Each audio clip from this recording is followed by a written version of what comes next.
唔好意思啊，CCTV 打電話落嚟啦，見到係咪唔覺意擺咗啲嘢食落個袋度？麻煩攞出嚟，因為睇住我做緊嘢，攞翻出嚟就簡單啲啦，好唔好？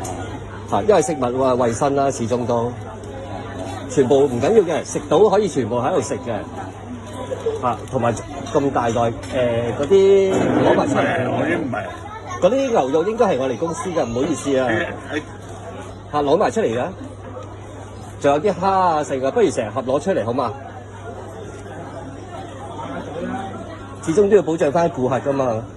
食幾多唔緊要嘅，我哋大把時間，但係就唔可以攞走嘅，因為將貼晒出嚟㗎啦。麻煩晒，咁咪攞咯。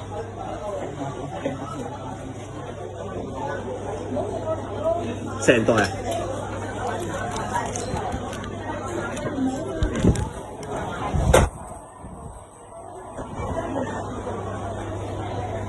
生熟嘅，唔好意思啊。